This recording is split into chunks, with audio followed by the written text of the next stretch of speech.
Okay, how we doing, folks? Rich Van Tassel with you. Today is Wednesday, May 17th, 2017. Right now, we're giving you the preview of the Eastern Conference Finals between the Cleveland Cavaliers and the Boston Celtics. The Celtics, the higher-seeded team, so they will have home court advantage throughout this series. Even though the Celtics are the higher seeded team, clearly they come into this series as an underdog. No one is giving them much chance at all. We'll have to see what they can do to move forward, but that's how I'm going to look at it from this series, is what do the Celtics have to do? What things would Cleveland, I guess, do or not do, or mistakes they may make that would allow the Celtics to stay in this series.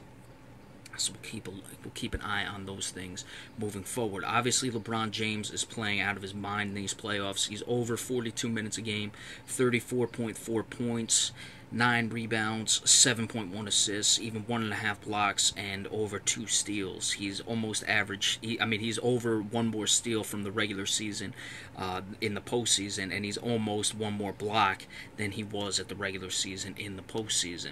The thing with the Cleveland Cavaliers, LeBron James is going to get his. Kyrie Irving, he's played well at times. He has had some shooting struggles in these playoffs, though. We've seen that, and that certainly could be an issue. He's averaging 23.8, just shy of 24 points.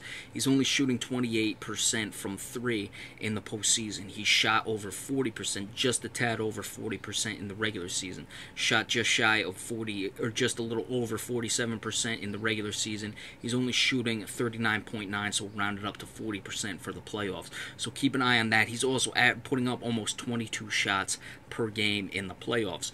I think for the Celtics, they may live with Kyrie Irving taking as many shots as he wants and just hoping that the percentages stay where they are for the most part. As far as Kevin Love, he has not been very impressive these playoffs. He's averaging just shy of 14 points. He's shooting 43%, but he is over 40% from 3. So that's always something to keep an eye on with Kevin Love, especially with LeBron James and Kyrie Irving breaking down the defenses. For the Celtics to win this series, they have to win game 1. I usually don't buy into the normal narratives of things that go on. That's, of course, been the narrative for the most part, but it doesn't mean that it's not always true. In this case, the Celtics have to come up with game 1. And you would think, many people would say, well, you would have to expect it's going back to Cleveland 1-1 regardless. Let's say the Celtics do win game 1 and then Cleveland wins game 2. What would be the difference if it's 1-1?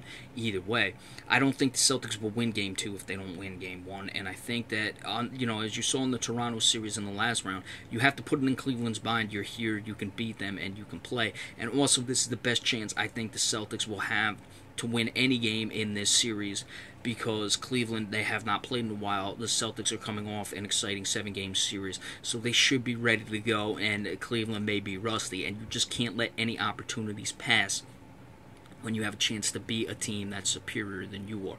As far as things they can do scheme-wise, Tristan Thompson is a guy I always single out whenever dealing with the Cavaliers, and especially with the Celtics, because the Celtics can't really rebound. You saw the troubles they had with Brook Lopez in the Chicago series, and Tristan Thompson is a better offensive rebounder than Brook Lopez. He's he's an all-around better player, but offensive rebound-wise, he's much better than Robin Lopez, and he's always had his days against the Celtics.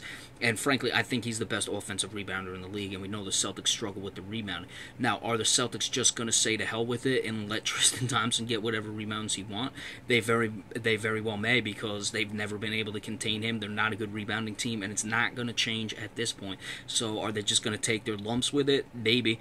As far as the power forward position, I would assume you would have to start Amir Johnson if you want to have any hope against Tristan Thompson. If they don't, I wouldn't go to Gerald Green. Frankly, I'd go to Jaylen Brown at this point to start at power forward. Kelly Olynyk had that big game 7. Kelly Olynyk's not a rebounder, one, and I like Kelly Olynyk off the bench.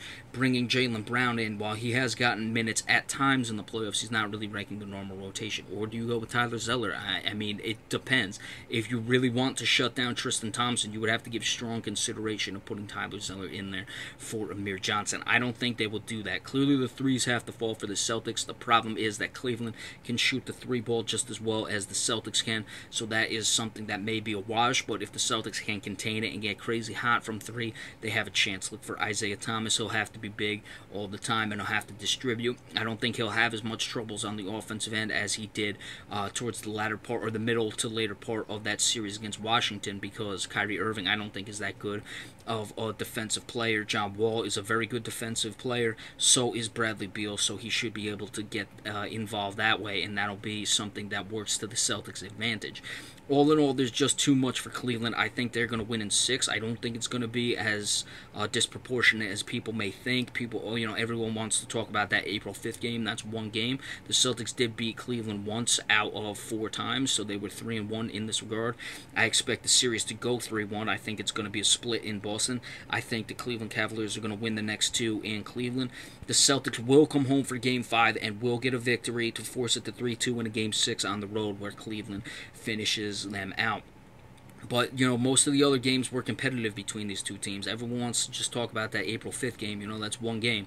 We'll have to see what happens moving forward, but I don't expect much else. I'd like the Celtics to win this game tonight. I think they're going to catch a resting Cleveland team, and hopefully they can springboard some momentum and see what happens and figure some things out. But look for Tristan Thompson to be dominant on the offensive glass. He's the best offensive rebounder in the NBA, and he's just going to be killing the Celtics on the glass all series long. That's going to be a determining factor, and I think the biggest factor, because as good as LeBron James is, he's going to get his. As good as Kyrie Irving is, he's going to get his. You may be able to mitigate Kyrie Irving a little bit. I expect James to be right at about where he usually is. Jay Crowder may be able to, bring his numbers down just a bit. But if you're looking at those two guys, I would expect that Kyrie Irving would be the guy the Celtics can mitigate from, maybe have him shoot less of a percentage, but in the end, too much Cleveland in this one. They win in 6 games. All right, when this Game 1 goes final, we'll give you the recap of that. Be sure to stay tuned, and we'll see you later on. Thank you so much.